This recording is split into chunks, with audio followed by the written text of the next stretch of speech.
arkadaşlar, örgü kanalıma hoş geldiniz. Bugün sizlere görmekte olduğunuz bu tığ işi bebek şapkasının anlatımını yapmak istiyorum. Şapkamız bebeğin başına biraz büyük geldi, bakın gördüğünüz gibi. Bebeğin baş çevresi 3 aylık bebek baş çevresinin ölçüsüne sahip. Ben bugün bu şapkayı 6-12 aylık bebek ölçüsünde anlatıyorum. Siz de bebeğinizin başına göre bu şapkayı yapabilirsiniz. Bebeğin başında duruşunu görün istedim. Bakın biraz büyük geldi ama çok güzel ve kullanışlı bir şapka modeli. Şapkanın örgüsüne bu noktadan sihirli halka içerisine trabzanlar yaparak başlıyoruz. İlk sıradan sonra model yerleştirmesini yapıyoruz. Modelle birlikte arttırmaları da yapıyoruz. Bebeğin baş çevresine göre arttırma sırasını yapıyorum. Siz yeni doğan bebek için yapacaksanız bu ikinci modelden itibaren bırakabilirsiniz arkadaşlar. Büyük bebekleriniz için yapacaksanız benim yaptığım sıradan bir sıra daha fazla arttırmayı sırası yaparsanız şapkanızın ölçüsü büyük olacaktır. Bu modeli hem kız bebeklerimiz için hem erkek bebeklerimiz için hem de kendiniz için yaparak kullanabilirsiniz. Bu şapkanın örgüsünde iplik olarak bu şekilde bir ip kullandım. 50 gram iplik olması yeterli. Ben bunu bebek takımının şapkası olarak yaptım. Bakın böyle güzel bir bebek yeleğimiz var. Güzel bir bebek hırkamız var. Bunun takımı olarak ben bugün bu şapkayı anlatıyorum. 6-12 aylık bebek ölçüsünde yaptığımı söylemiştim. Size ölçülerini de vermek istiyorum. Başlamadan önce fikriniz olsun. Bakın başlangıç noktasından uzunluğunu ölçüyorum, yüksekliğini ölçüyorum. 17,5 santim. Genişliğini ölçüyorum. 19 santim. Bunu ikiye katladığımız zaman 38-39 santim baş çevresi olan bir bebeğin başına göre bu arkadaşlar. Esnek olduğu için bakın esneyecektir örgü. 1 yaşa kadar çok rahat kullanılabilecek güzel bir ölçü. Bebekler için standart baş ölçü tablosunda ben hazırladım. Bu videonun açıklama bölümüne ekliyorum. Siz izlemekte olduğunuz bu videonun açıklama bölümüne bakarsanız orada standart ölçü tablosu var. Ona göre bebeğinizin başına göre yapabilirsiniz. Bu takımlardan yapmak isteyen arkadaşlar için hırka yeleğin anlatımında YouTube kanalımda bulabilirsiniz. Bunların linklerini de ben bu videonun açıklama bölümüne ekliyorum. Oradan bakarak siz de böyle güzel bir yelek ve hırka yapabilirsiniz. Tığ olarak da 3 milimlik tığ kullandım. Siz de elinizin sıklığına göre istediğiniz numara tığları kullanabilirsiniz.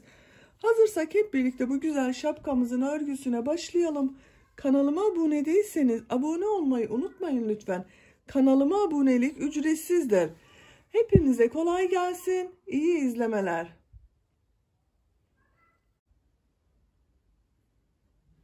Şapkanın örgüsüne sihirli halka içerisine trabzanlar yaparak başlıyoruz. Sihirli halkanın yapılışını göstermek istiyorum. Bilen arkadaşlar zaten biliyordur. Ben sihirli halkayı bilmeyen arkadaşlar için gösteriyorum. Bakın şu şekilde ipi bir defa parmağımın üzerinden doluyorum. Parmağımın üzerinde bir ilmek oluştu. Bu ilmeğe tığ takıyorum. İpin bakın uzun taraftan ilmek aldım, çektim. Burada tığın üzerinde bir ilmek oluştu. Yavaşça parmağımdan çıkarıyorum. Burası sihirli halka oldu. Bu halkanın içerisine trabzanlar yapacağız. 1 2 zincir yapıyorum. İpi tığın üzerine alıyorum. Bakın şu ipin ucu da burada duruyor. Bu sihirli halka içerisine 12 trabzan yapıyorum. 1 2 3 4 5 6 7 8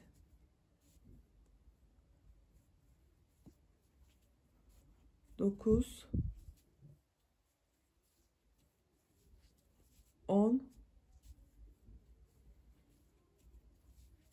11, 12. 12 trabzanı bakın yaptım. Bu ipin ucu duruyordu. Yavaşça çekiyorum. İpin ucunu çektiğim zaman bakın bu sihirli halka kapanıyor. Ortada hiç boşluk oluşmuyor böylece. Siz isterseniz zincir çekerek de bu halkayı oluşturabilirsiniz. O zaman ortada bir boşluk oluyor. Ama böyle sihirli halka yaptığımız zaman boşluk oluşmuyor. En son ilmek ile ilk ilmeği birleştireceğiz. Bakın ilk ilmeğe tığ takıyorum. Bu ipin ucunu da üstte tutalım. İlmek alıp çektim.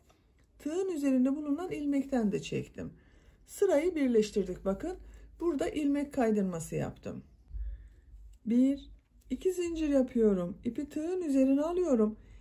İlk ilmek bakın bu ilmek içerisine takip eden ilmek içerisine 2 trabzan yapıyorum.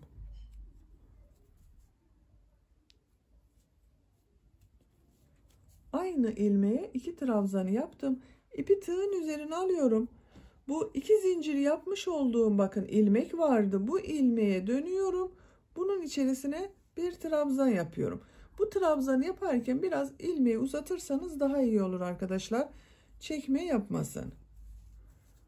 Burada bir bakın çapraz model yaptım. İpi tığın üzerine alıyorum. Diğer ilmeğe bakın takip eden ilk ilmek içerisine 2 trabzan yapıyorum.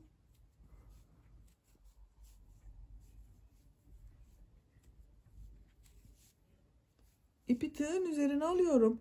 Burada bulunan bakın geride bulunan ilmek içerisine bu 2 trabzan yaptığım bir ilmek vardı. Geriye dönerek bir uzun trabzan yapıyorum. Modeli bu şekilde oluşturdum. İpi tığın üzerine alıyorum. Diğer ilmeğe 2 trabzan yapıyorum.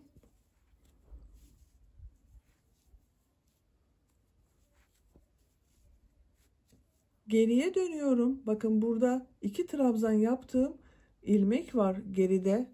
Diğer modelde buna dönüş yapıyorum. Uzun bir trabzan yapıyorum. Sıra sonuna kadar devam edelim. Çapraz trabzan modellerimizi yaparak sıranın sonuna kadar tamamladım. Bir sıraya kaç model yaptığımı sayıyorum bakın. 2, 4, 6, 8, 10, 12 model oldu. Sihirli halka içerisine 12 trabzan yaptım. Her trabzan üzerine bir model yerleştirdim bu sırada. Arttırmalarda yaptık. Bu sırada toplam ilmek sayısı 36 arkadaşlar. En son yapmış olduğum ilmek ile sıra başında yapmış olduğum bu ilmeği kaydırma yaparak birleştiriyorum. Bakın modelimizi oluşturduk. Bir zincir yapıyorum. Bu sırada bir sıra sık iğne yapacağız. Her ilmek üzerine birer defa sık iğne yapıyorum.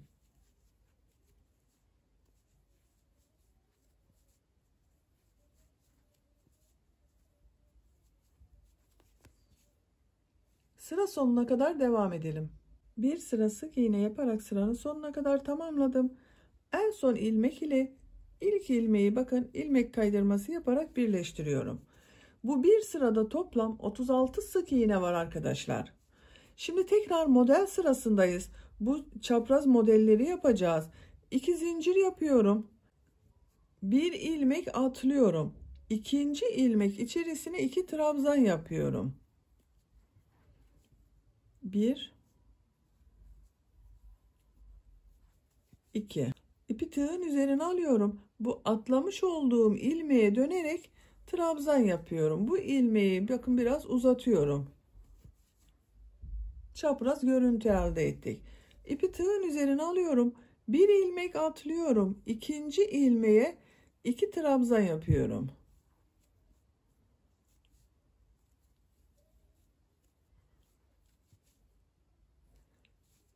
Geriye dönüyorum. Atlamış olduğum bu ilmeğe bir trabzan yapıyorum.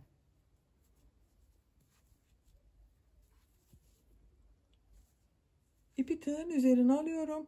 Bakın bir ilmek atlıyorum. İkinci ilmeğe 2 trabzan yapıyorum. Arttırmaları bu ikinci trabzanları yaparak yapıyoruz arkadaşlar bu sırada. Geriye dönüyorum. Atlamış olduğum ilmeğe trabzan yapıyorum. Bir ilmek atlıyorum. İkinci ilmeğe 2 trabzan yapıyorum.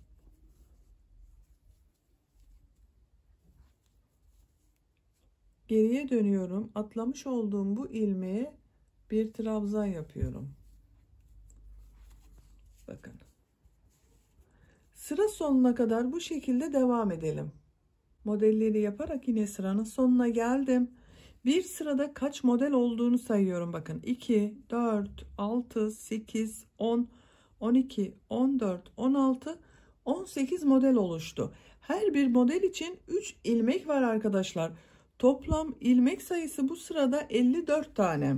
En son ilmek ile ilk ilmeği kaydırma yaparak birleştiriyorum. Siz bu şapkayı yeni doğan bir bebek için yapıyorsanız bu arttırma sırası yeterli olacaktır. Buradan modelimizi düz olarak devam edebilirsiniz artık. Ben biraz daha büyük yapacağım için bir sıra daha arttırma sırası yapacağız. Bir zincir yapıyorum. İlk ilmek üzerine sık iğne yapıyorum. Bu sıra yine sık iğne sırası. Bir sıra sık iğne yapacağız. Her modelden sonra bir sıra sık iğne yapacağız.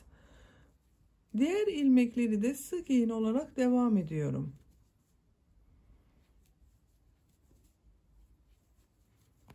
Sıra sonuna kadar devam edelim. Her ilmeğe birer defa sık iğne yaparak sıra sonuna kadar tamamladım. Son ilmek ile ilk ilmeği ilmek kaydırması yaparak birleştiriyorum. Bu bir sırada toplam 54 sık iğne var. Şimdi tekrar model sırasındayız. Tekrar arttırma yapacağız. Tekrar ediyorum, arttırmaları bu modelleri yaparken aynı ilmeğe 2 trabzan yapıyoruz. Oralardan yapıyoruz. 2 zincir yapıyorum. İpi tığın üzerine alıyorum. Bakın bu ilmeğe 2 trabzan yapıyorum.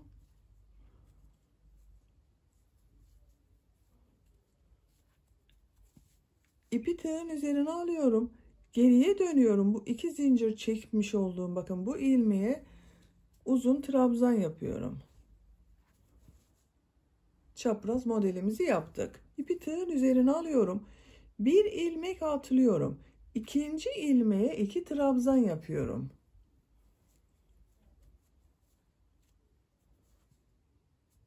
Bakın aynı ilmeğe ikinci trabzanı yapıyorum.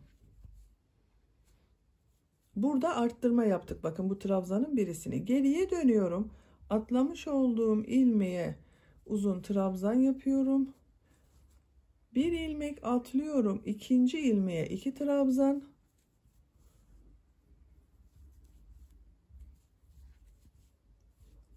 Geriye dönüyorum. Atlamış olduğum ilmeğe trabzan yapıyorum. Bu sırada da bu şekilde devam edelim arkadaşlar. Sıra sonuna kadar tamamlayalım. Bu sırada yine modelleri yaparak bakın sıranın sonuna kadar tamamladım. Bir sıraya kaç model yaptığımı sayıyorum. 2, 4, 6, 8, 10, 12, 14, 16, 18, 20, 22, 24, 26, 27. 54 ilmek vardı. 54 ilmek üzerine 27 model yaptık arkadaşlar. Bu benim yapacağım ölçüde bir şapka için yeterli bir arttırma oldu. Siz daha büyük yapmak istiyorsanız bu model sırasından bir sıra daha yaparsanız iyi olacaktır. En son model ile ilk yaptığım ilmeği bakın kaydırma yaparak birleştiriyorum. Şimdi bir sıra daha sık iğne yapalım. Artık örgümüzü arttırma yapmadan düz devam edeceğiz. Her ilmeğe birer defa sık iğne yapıyorum. Sıra sonuna kadar bir sıra sık iğne yapalım. Bu sırada sık iğneler yaparak sıranın sonuna kadar tamamladım. Son ilmek ile ilk ilmeği bakın ilmek kaydırması yaparak birleştirdim. Bir sırada toplam 81 ilmek var arkadaşlar benim. Burada 27 model yapmıştık. Her model 3 trabzandan oluşuyor. Toplam bu en son sırada da 81 ilmek var. Benim yapacağım ölçüde bir şapka için bu 81 ilmek ve 27 model ile devam edeceğim arkadaşlar. Eğer siz daha büyük yapmak istiyorsanız bu şapkayı bir sıra daha burada yapmış olduğumuz gibi bakın aynı ilmeğe 2 trabzan yapın. Atlamış olduğunuz ilmeğe dönüp bir trabzan yapın. Tekrar bir ilmek atlayın. İkinci ilmeğe 2 trabzan. Geriye dönüp bir trabzan yapın, arttırma yapın. Bunu bebeğiniz için, büyük çocuklarınız için veya kendiniz için de yapabilirsiniz. Her yaş için uygun bir şapka modeli arkadaşlar. Kendiniz için yapacaksanız da bir sıra daha arttırma sırası yaparsanız iyi olacaktır. Biz artık modelimizi bu 27 model ile devam edeceğiz. 2 zincir yapıyorum. İpi tığın üzerine alıyorum. Bakın burada bir model 3 trabzandan oluşuyordu. 3 ilmek var. 1, 2, 3. Bu ilk ilmeği atlıyorum. Bakın 2 zincir yaptığım bir ilmek var burada. Bunu atlıyorum. İkinci ilmeğe trabzan yapıyorum. Üçüncü ilmeğe trabzan yapıyorum. Bakın aynı ilmeğe yapmadım burada. Yan yana 2 ilmek içerisine trabzan yaptım. İpi tığın üzerine alıyorum. Geriye dönüyorum. İlmeğe trabzan yapıyorum. İpi tığın üzerine alıyorum. Bakın burada bir modelde yine 3 ilmek var. İlk ilmeği atlıyorum. 2 ve 3. ilmeklere trabzan yapıyorum. 1, 2. Atlamış olduğum ilmeğe dönerek trabzan yapıyorum. Bir ilmek atlıyorum. 2 ve 3. ilmeklere trabzan yapıyorum.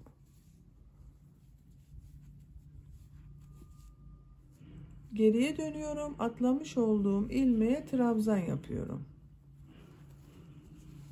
Bu sırada da bir ilmek atlıyoruz. 2 ve 3. ilmeklere trabzan yapıyoruz. Atlamış olduğumuz ilmeğe dönerek trabzan yapıyoruz. Bu şekilde devam ediyoruz. Sıra sonuna kadar tamamlayalım. Bu sırada bakın modelleri yaptım. Model sayısı yine 27 tane arkadaşlar. Arttırma yapmadım bu sırada. Ama dediğim gibi siz daha büyükler için yapıyorsanız bir sıra daha arttırma sırası yapacaksınız. Bu sırada olan model sayısı sizde fazla olacaktır. Bir sıra sık iğne yapıyorum. Bakın her ilmeğe birer defa sık iğne yapıyorum.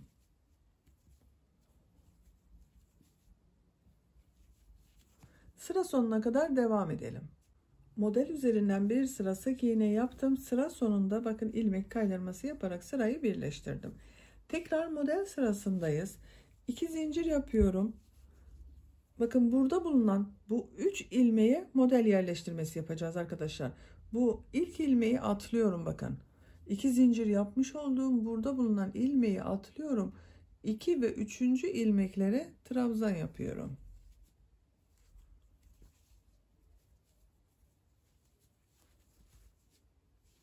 Geriye dönüyorum. Atlamış olduğum bu ilmeğe trabzan yapıyorum.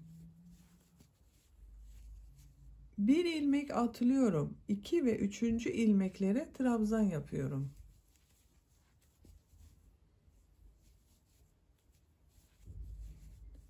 Atlamış olduğum ilmeğe dönerek trabzan yapıyorum. Bakın bunu biraz uzatıyorum. En son yapmış olduğum trabzanı uzatarak yaptım. Tekrar bir ilmek atlıyorum. 2 ve 3. ilmeğe trabzan yapıyorum. Geriye dönüyorum. Atladığım ilmeğe trabzan yapıyorum. Şapkanın örgüsü de artık bu şekilde devam edecek arkadaşlar. Bir ilmek atlayacağız. 2 ve 3. ilmeklere trabzan yapıyoruz. Tekrar atlamış olduğumuz ilmeğe dönerek bir trabzan yapıyoruz. Bu şekilde modellerimizi yapıyoruz. Bir alt sırada yapmış olduğumuz bakın bu 3 trabzanlı olan ilmekleri takip ederseniz şaşırmazsınız. Kaydırma yapmazsınız. Bir sırada sık iğne yapalım. Bir sırada model sırası yapalım. Ve şapkanın örgüsünü bu şekilde devam edelim. Yapacak olduğunuz bebeğin büyüklüğüne, başının ölçüsüne göre bu sıra sayılarını tekrarlayarak istediğimiz ölçüye kadar örelim gelelim arkadaşlar. Şapkanın örgüsünü modelli sıra olarak bakın benim için gerekli yüksekliğe kadar ördüm. Kaç sıra model sırası yaptığımı sayıyorum. Başlangıçta bakın trabzandan sonra modelleri oluşturdum. 1, 2, 3, 4, 5, 6, 7, 8, 9, 10 sıra modelde bitirdim.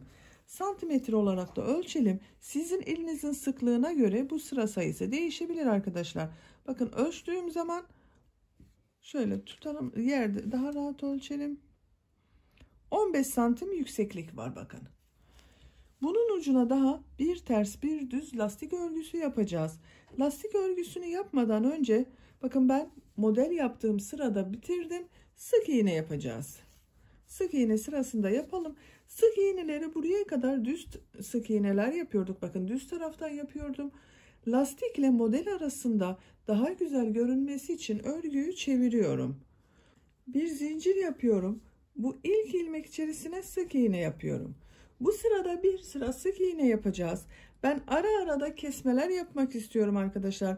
Alın bölgesi biraz sıkı tutsun istiyorum. Bakın ilk sık iğneyi yaptım. Bu 2 ve 3. ilmeklerde kesme uyguluyorum. İlmek aldım, bekletiyorum. İkinci ilmeğe tığ taktım, ilmek aldım, bekletiyorum. Tığın üzerinde 3 ilmek var. İlmek alıyorum. 3'ün içerisinden bir defa da çekiyorum. 1 2 3 3 tek yaptım. Bakın bu 4 ve 5.'yi kesme yapıyorum. İlmek çıkardım. Diğer ilmekten ilmek çıkardım. 3 ilmek içerisinden bir defa da çekiyorum. 3 tek sık iğne yapıyorum. 1 2 3 4 ve 5. de kesme yapıyorum.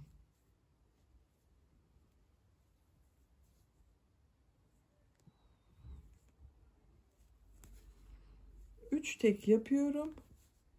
4 ve 5. de kesme yapıyorum. Sıra sonuna kadar 3 tek yapalım, bir kesme yapalım, 3 tek yapalım, bir kesme yapalım, devam edelim. Şapkanın örgüsünde bu sırada bir sıra sık iğne yaptım. 3 tek sık iğne yaptım. 4 ve 5. ilmekleri kesme yaptım. Bu şekilde tamamladım bakın. En son ilmek ile ilk ilmeği ilmek kaydırması yaparak birleştiriyorum. Bakın, görüntü olarak böyle. Şimdi bir ters bir düz örgü yapmak için trabzanlar yapacağız. 2 zincir yapıyorum. Örgüyü çeviriyorum. Bu ilk ilmek üzerine trabzan yapıyorum. Diğer ilmekleri de trabzan yapıyorum. Bir sıra trabzan sırası yapıyoruz.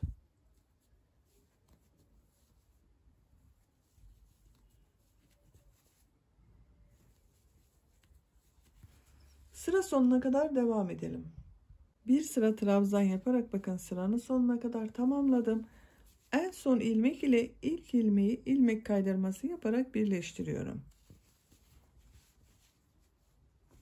Görüntü olarak böyle arkadaşlar. Şimdi tekrar trabzanlar yapacağız. Ama trabzanları boşluktan alarak trabzan yapacağız. Bir ters bir düz trabzanlar yapacağız. 2 zincir yapıyorum. Bakın bu ilk trabzanı tığ boşluğa takıyorum. İlmek alıp çekiyorum. Trabzan yapıyorum. Diğer trabzanı ters taraftan boşluktan alıyorum. Trabzan yapıyorum. Düz taraftan boşluktan alıyorum. Trabzan yapıyorum. Ters taraftan boşluktan alıyorum. Trabzan yapıyorum.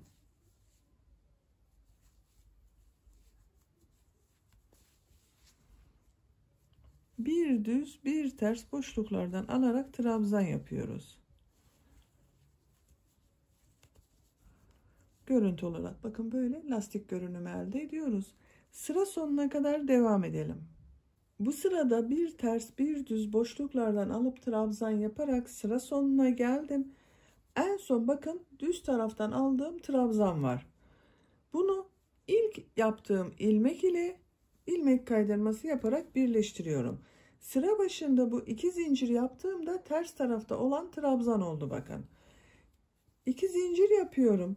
Bu sırada trabzanları nasıl görüyorsan o şekilde boşluklardan alarak trabzan yapacağız. Bakın şekil olarak da böyle oldu arkadaşlar. Lastik örgüsü yapıyoruz. İlk gördüğüm düz tarafta görünüyor. Düz taraftan boşluktan alıp trabzan yapıyorum.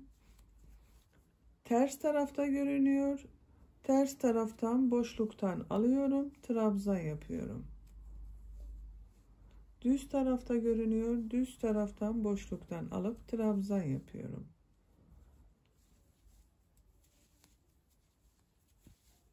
Nasıl görüyorsan trabzanları o şekilde boşluklardan alarak trabzan yapıyoruz. Sıra sonuna kadar devam edelim. Bu sırada da trabzanları nasıl görüyorsam o şekilde boşluklardan alıp trabzan yaptım. Sıra sonuna geldim. En son ilmek ile ilk ilmeği ilmek kaydırması yaparak birleştiriyorum. Bakın bu lastik görüntüsü benim için yeterli. Siz isterseniz bir sıra daha lastik örgüsü yapabilirsiniz. İpi burada kesiyorum.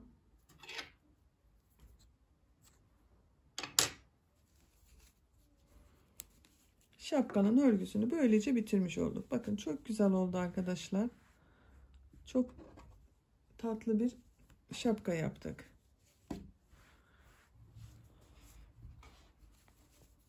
Bebeğin başına giydirdiğiniz zaman güzel olacaktır. Size ölçülerini de vereyim. Yüksekliğini ölçüyorum. Bakın bu sihirli halka başladığımız yerden bitmiş olarak ölçtüğüm zaman 17,5 santim yükseklik var. Genişliğini ölçüyorum. Bakın buradan ölçüyorum. 19 santim. Bu ikiye katladığımız zaman bakın şu şekilde 38-39 santimlik baş çevresine eşit bir şapka oldu. En dar yeri zaten biraz daha dar olmuştur. Bakın 16 santim görünüyor. Lastik oldu. Bakın burası arkadaşlar. Böylece bir örgü anlatımımızın da sonuna gelmiş olduk. Beni dinlediğiniz ve izlediğiniz için hepinize çok teşekkür ederim. Kanalıma abone değilseniz abone olmayı unutmayın lütfen. Kanalıma abonelik ücretsizdir. Kanalıma abone olup zil şeklinde aktif konuma getirirseniz kanalıma video yüklediğim zaman ilk önce sizlerin haberi olacaktır. Sizlerle yeni örgülerde görüşmek dileğiyle. Hoşça kalın, sevgiyle kalın.